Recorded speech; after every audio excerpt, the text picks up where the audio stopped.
का शुक्रिया अदा करूंगा कि आप हमारे साथ यहाँ जमा हुए।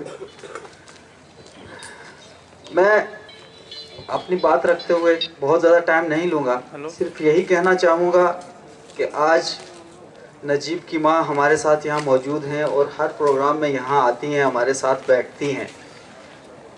वो किस लिए आती हैं? एक उम्मीद लेके आती हैं हमसे।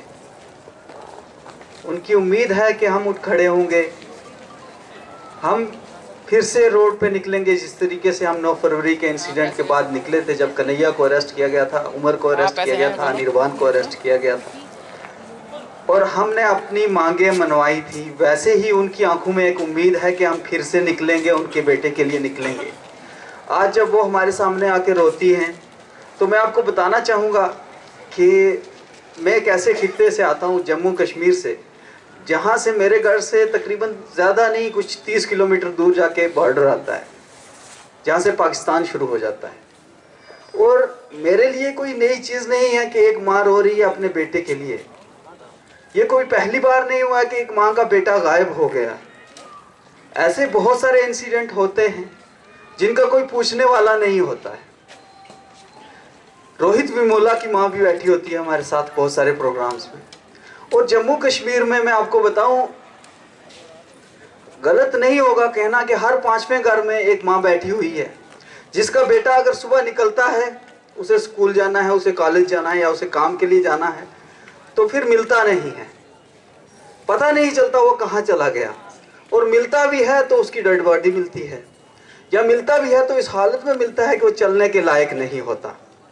अभी कुछ 6 महीने से आप देख रहे हैं जम्मू कश्मीर का जो हाल है, वहाँ एक नजीब नहीं है, वहाँ सैकड़ों नजीब हैं, वहाँ हज़ारों नजीब हैं जिनकी माएँ एक उम्मीद लिए बैठी हुई हैं कि हमारा नजीब वापस आएगा। तो ये सिलसिला कोई नया नहीं है। इस सिलसिले को रोकने के लिए हम सबको मिल के निकलना पड़ेगा, हम सबको मिल के इसके खिलाफ प्रोटेस्ट करना पड़ेगा, एकजुट होकर निकलना पड़ेगा और हमें कहना पड़ेगा कि हम बस बहुत हो गया। इसके बाद ना किसी नजीब के साथ ऐसा होगा, ना किसी रोहित विमोला के साथ ऐसा होगा।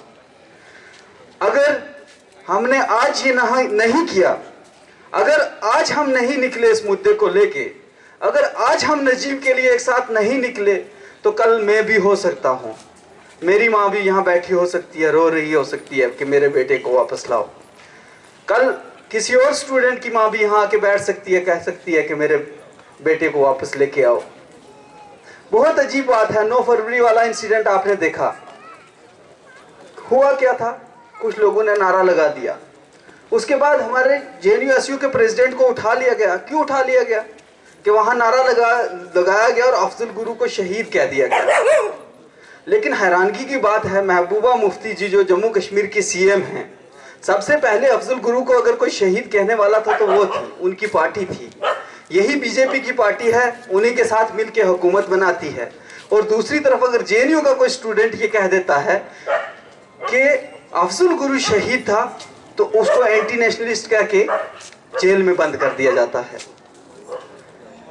जब इनसे आप पूछिएगा, इनसे सवाल कीजिएगा कि महबूबा मुफ्ती भी तो यही कहती है कि अफजल गुरु शहीद है, उसके साथ तो आपने सरकार बनाई हुई है, तो इनका कहना क्या होता है कि हम उससे डिसएग्री करते हैं। हमारा भी तो सवाल बनता है ना, आप उससे डिसएग्री करते हैं तो JNU का अगर कोई स्टूडेंट ये कह दिया, या जम्मू कश्मीर का कोई और स्टूडेंट ये कह दिया कि अफजल गुरु शहीद है, तो उसके साथ भी डिसएग्री कर लीजिए। उसे आप क्यों एंटी नेशनलिस्ट कहते हैं? उसे आप क्यों जेल में बंद करना चाहते हैं?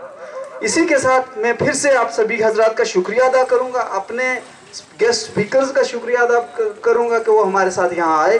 और ख़ासकर मैं कहना चाहूँगा कि हमारे संदीप भाई जो यहाँ भूख हड़ताल पे बैठे हैं, वो सिर्फ अपने लिए नहीं बैठे हैं, क्योंकि दिलीप भाई, क्योंकि उनकी PhD तकरीबन ख़त्म होने वाली है।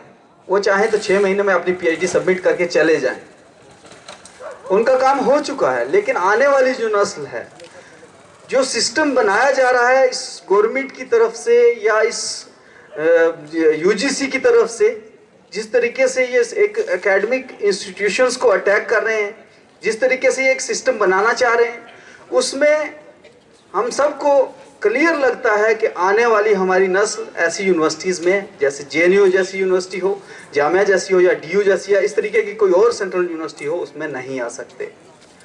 तो इसलिए इन सभी मुद्दों को साथ लेके हमें एक साथ मिलके खड़ा होना होगा, एक साथ लड़ना होगा। फिर से मैं आप सभी हजरात का शुक्रिया अदा करूंगा कि आप हमारे साथ यहाँ आए। शुक्रिया।